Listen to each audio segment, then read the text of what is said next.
can be tourists as well as try to make a difference with the people that they are visiting and whose cultures they are experiencing for the first time. So please join me in welcoming our second speaker for this morning, Mr. Raf Ignacio Dionisio. Please come on stage. Thank you very much.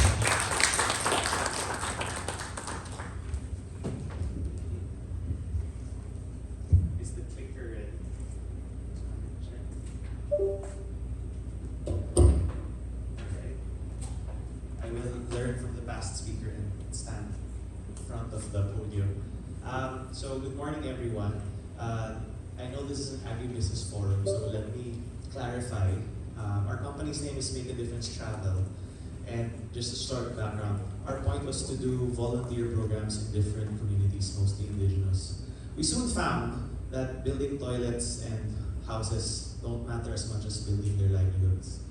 And then we asked the different IPs, what is the livelihood you want? They said very simply, sir, what we understand are visitors, what we understand is food. We don't want to work in a factory. Look at our land. It's large, but it's unproductive. And that is, I guess, the story that I wanted to share with you today, because we work with over 4,000 hectares of land within Luzon, right?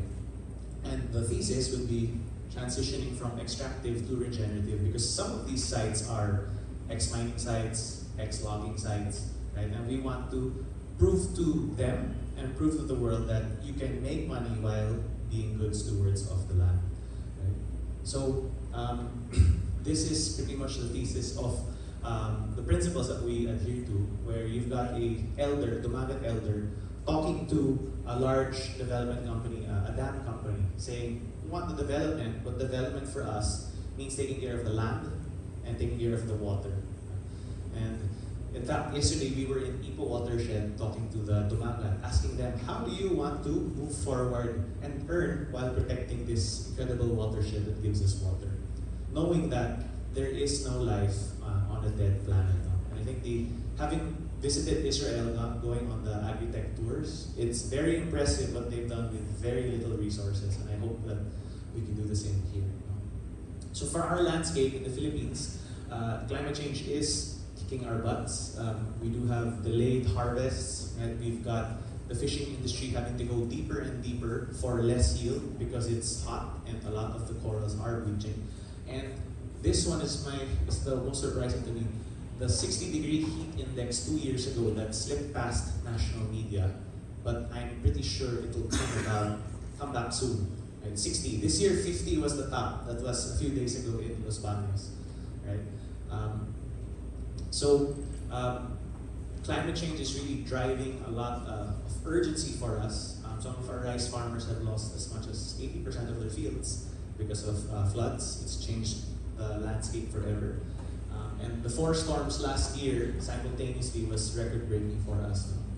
And one of the things that I guess a lot of people don't connect is the connection between climate change and the strong storms and carbon in very similar terms. So we are looking at a low-carbon way of growing things as well.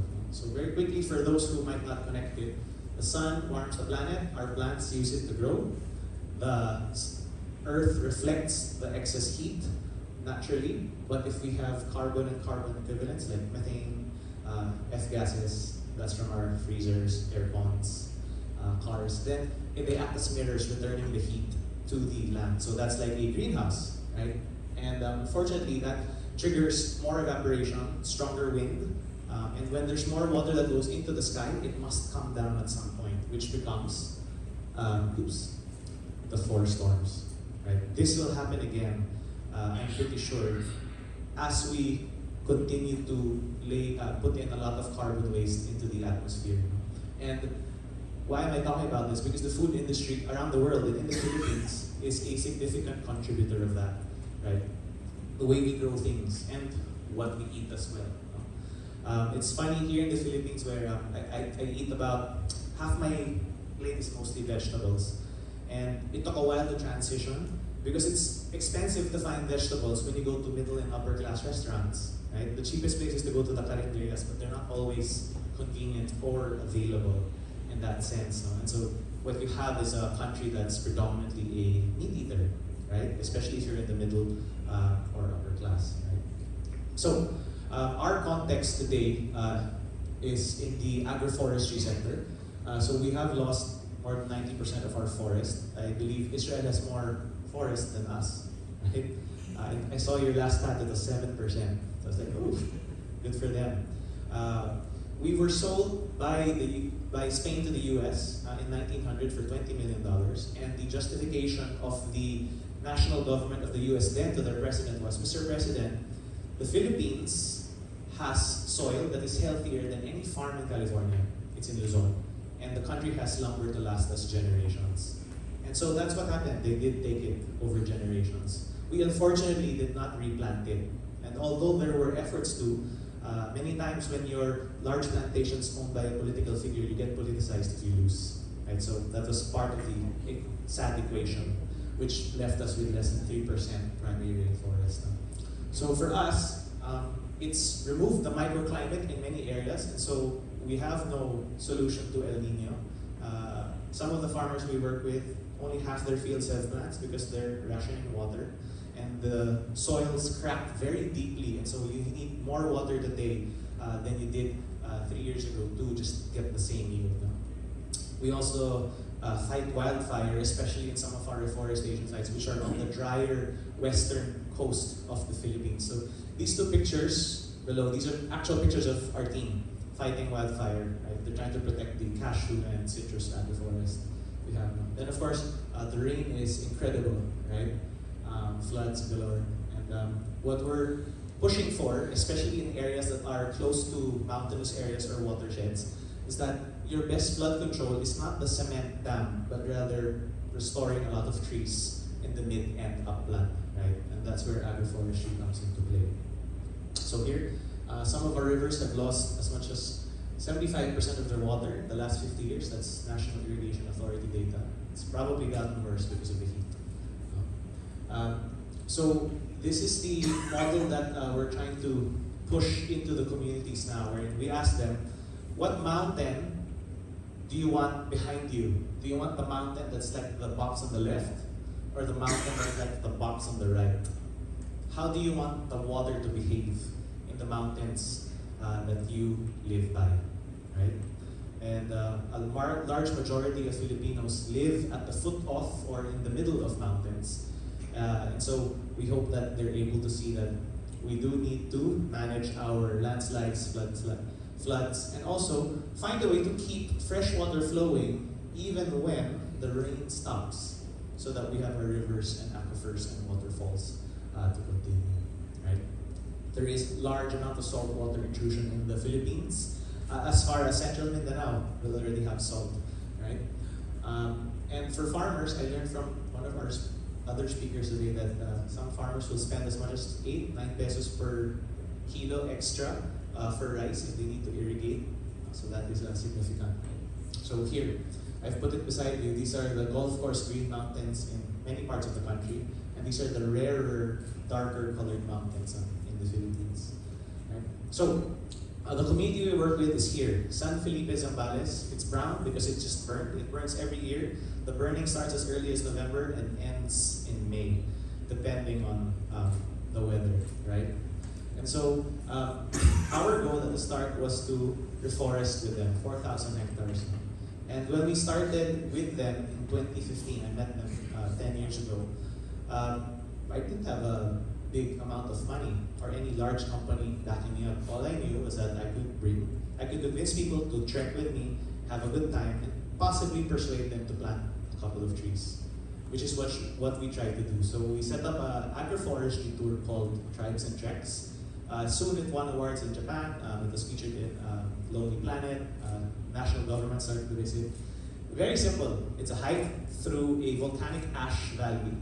And I'm grateful that the local government of Zambales actually sent me to Israel, precisely because it was so dry. Right? So if you need to walk through the ashes, you have to take a carabao unless you want to walk 10 kilometers. Right? Then we do have a welcoming cultural immersion.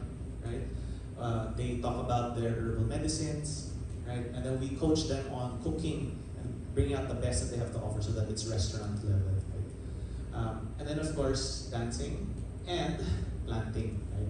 Now this guy, the chieftain, after our first tour, I remember our first tour, they didn't have anything to sell. It was literally dance, archery, eat. And then people were like, so anything you can buy from here? They're like, no, we don't have any produce to sell to you. So I was going to give the chieftain about 3,000 pesos that day as our pilot tour. And he said, I don't want the cash. So I asked the chieftain, why don't you want the cash? And this was shocking to me because they had no water, no electricity. Chieftain had only finished 5th grade. So why is this man rejecting money from me? And in this village, it takes you 1 month to earn 2,000 pesos. That's how hard it can be, right? So he's rejecting 3, which is incredible in my head. So he said, if you give me money today, I might spend it on cell phone credits, on load, on 3-in-1 coffee, and that's not sustainable for my community. If you're serious about helping me, look at our land. It's huge, but it's empty. So if you're serious about helping us, please bring us seeds. Because if you bring us seeds, we will plant. And if someone steals the seeds, the thief will plant that anyway, and the youth in our town, in our small village, will benefit. And so that's the lesson that he shared with us. And so, taking that money, we said, okay, let's see how creative we can be with collecting seeds for these people. Right? So the first thing we did was we started collecting forest seeds from different areas, and we started planting them. This is the result. So this is 2017. It seems kind of brown. 2021, we started to grow up a bit. And this is 2024. Right? So it started to grow. We have citrus below with cashew and then native trees on the top.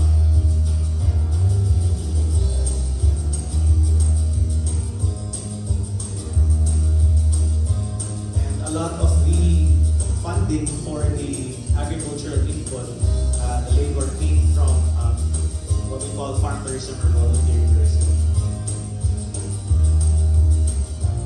Now, the elders of the community pulled me aside and said, sir, environment again? What about us? The government always has money for the environment, but we've been poor for so long. It's been almost 30 years since the volcanic eruption and we're still like this. And so we really tried to focus a lot on what could bear them fruit, what could give them livelihood in the long term. So these are the interventions we did along the way. So the first batch of cash that Chieftain declined, we used it to get purple yam seeds, since the soil is very sandy, so yams grow well. We got it from the Good Shepherd Sisters of Baguio, and we coached them on how to make purple yam chips, which they still sell today, and they also supply the local market with some yams. Although it's not as healthy, our soil needs improvement for sure. And here, lots of the guests planting, and then very soon the trees started to grow, and we started to measure different things. So we started to notice a 13 degrees Celsius difference in some of our areas.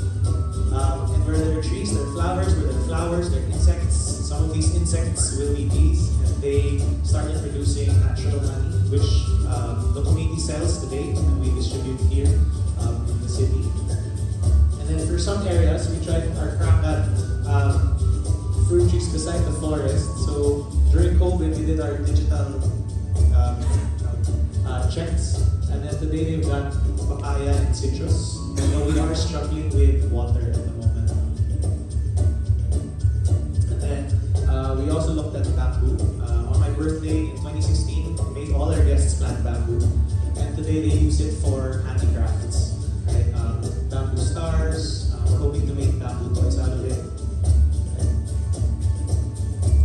And then my favorite personally is cashew, since we buy most of our cashew from China, Vietnam, India.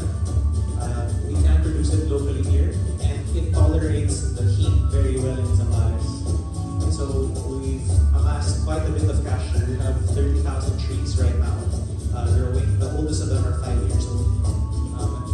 It's starting to produce, although not yet in large commercial quantities. Right? Just enough so that the community can now sell. Like, right now it's summer, they don't have vegetables, but they're all earning from cashew. So that's the important part now. And we've really tried an approach at looking at multiple kinds of crops because we understand that the indigenous principle behind their mind, how they think, is we adjust with the seasons as well. And of course, the hostile environment in Zambales is something we really have to account for. So this is what the cashew trees look like now. Right?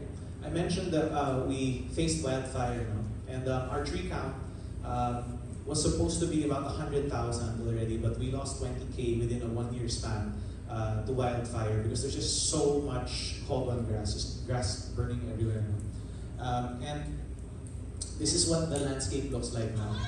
This is the rainy season film. So August 1, the river's overflowing. This guy wanted to buy rice, so he crosses.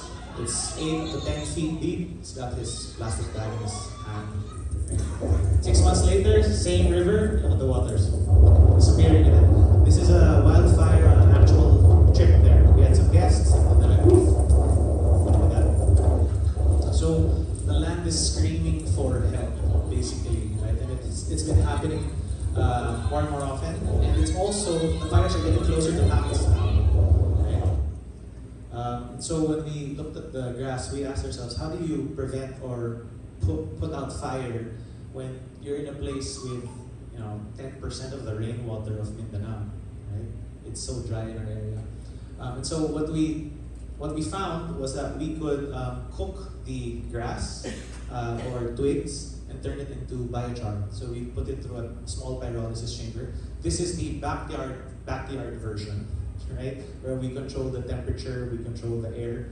We try to increase it to 500 degrees up to 1,000, and we start to get a higher yield of solid carbon from the process. No? So if you let it burn, only 10% of the biomass becomes ash. If you put it in a chamber like this kiln over here, we could get as much as 30%. Right? And that solid carbon is valuable in Zambales because it holds 5 times its weight in water for us. And we de-risk the areas where we pull the grass from. So here's a quick video. You'll see soil on your left, soil and biochar on your right. We pour the same amount of water, right? So you can see one's dripping, the other's not. It's as if the one on the right had some plants or trees on it. So currently we're in the process of looking to build biochar hubs within different state universities and different communities. We have 2 communities doing it now. We're looking for state universities to make it a part of their, low carbon or regenerative farming practices, whatever they wish to call it. This is a test we have. I tested it also with a curry plant at home. Our curry plant at home was really up to 3 times more bountiful. Biochar is not a fertilizer, it's just a soil enhancer. Holds everything better. So you may need less fertilizer over a longer period of time because there's less runoff. And it also allows for microbes to grow in the soil. So on the left, that's a traditional burn, right? Sir, sa video, sa laptop. Sir, can you press the play button? There. On the right, that's one of our kilns burning. You can see the air is a lot cleaner. Just because we're able to control the amount of oxygen and the heat, right? So a lot of our planting today is biochar infused. Not all of it, but a lot are. And the community here says, sir, I put biochar on my coconut tree. Look at my citrus, a lot of flowers. Even if it's hot, it's still alive. So very happy. Right? And the biochar is nice. You can put it, mix it in paint, and it will reduce rust, and it can also block sun. Very relevant for our farmers today.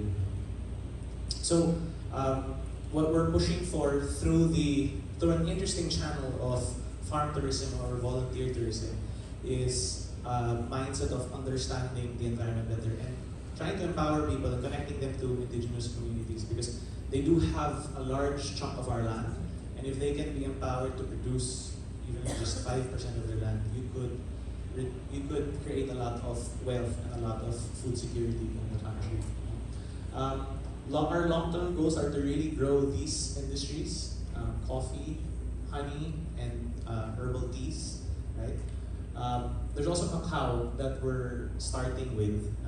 We do have 2 sites with the Tumagat tribe that are interested to do that. And for our framework, we are looking at a more multi-crop permaculture / agroforestry framework. Of course, we do want to include relevant technologies in it, right? There are horizons on how people plant.